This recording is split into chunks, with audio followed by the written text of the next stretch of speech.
I don't want anything to do with AI, but unfortunately as an author, I might need to understand kind of how it works since it's replacing a lot of search engines these days. You look something up on Google and you get the AI overview, and I really don't like the AI overview. It's just flat out wrong so much of the time.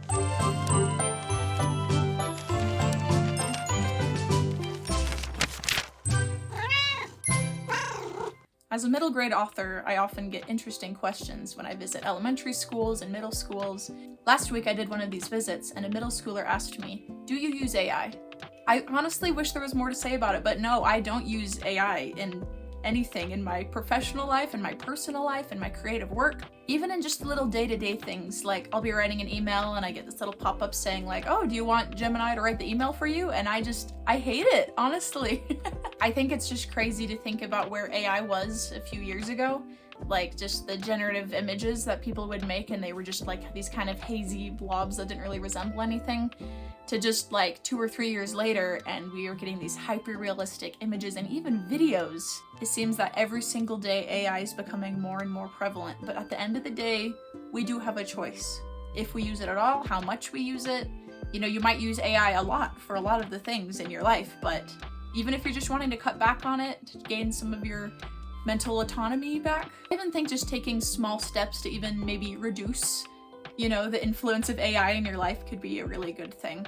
You know, taking the extra 30 seconds to write the email, I think that's really good for your brain's elasticity. When you're giving all of your thinking to a machine, you're not really able to do that for yourself. And your brain is a muscle, you have to use it. If you don't use it, it will atrophy. And personally for me, that's probably my biggest thing against AI is I don't want my current skills and knowledge to deteriorate. I kind of pride myself in being able to write a good email, and if I just have an AI bot do it for me all the time, I'm gonna lose that ability, and that's something that I find very useful in my work, is to be able to write an email really quick and get it sent out. And this isn't to say that all AI is bad. I think it has its place. For instance, I've heard of people being able to use AI to detect cancer cells, and I think that is a really fascinating thing. That is a really amazing scientific breakthrough. But when it comes to creating art for us, to creating stories, that is best left to the humans. But when it comes down to it, personally for me, my biggest thing against AI is that I like using my brain. So yeah, if you are someone who is somewhat reliant on AI, if you use it at all, or if you're even trying to use it less, you don't have to go cold turkey on it, you know? It kind of is inescapable, isn't it? Like, it seems like everyone uses AI, and we are hearing about it in the news all the time, and we are seeing videos that everyone's like, "Oh, this is AI," and you have to watch it again, and you're like, "Wait, that was AI?" It's getting really hard to tell these days. People say don't judge a book by its cover, but the reality is people do, and as an author, that's something I need to keep in mind. So my sister is the one who illustrated my book cover for me, and I think she did an amazing job. And the thing is, I sometimes will go to writing conferences or just online, I see books that other authors have written, and sometimes they use an AI-generated cover. And when you use an AI-generated cover as an author and even as a reader, I can't help but wonder if the rest of the book is AI too. Like, did you write the book? Or did you just say, "Write me a story about this"? Like, it's hard to tell. If you have an AI-generated cover, it's hard to, you know, believe that you actually put in like the time and effort. And maybe you did. The thing is, if you did, people won't know that if you just throw an AI cover on the book. So yeah, people will judge a book by its cover. So I thought now is a good time to come on here and say I do not use AI at all. In my personal life, creative life, professional life, I just don't use it. I don't use it in my writing, in my drawing, in my, even just these videos I make for you guys. I even have some friends who do use AI just to generate writing prompts. And I'm still not even a fan of that either. I think there's already so many writing prompts that exist. But I think that is a better use of AI, you know, rather than having it write the story for you, like just giving you something to start with. So I think that's another place you could start if you feel like you're really reliant on AI. There are ways to cut back on AI without completely removing it from your life. Because like I say, it is everywhere and it is really hard to escape.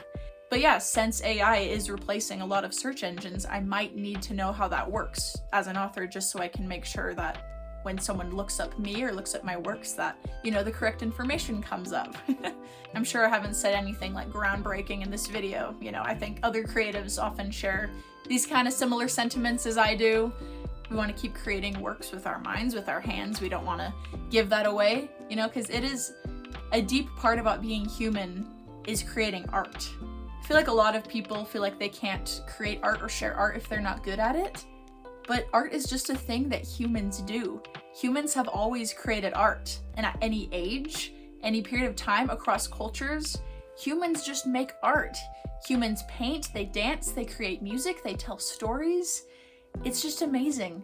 So it's like one of the most human things. And so when AI comes for something that is so very human, it doesn't just feel like an attack on, you know, our work or our hobbies. It almost just feels like an attack on humanity itself.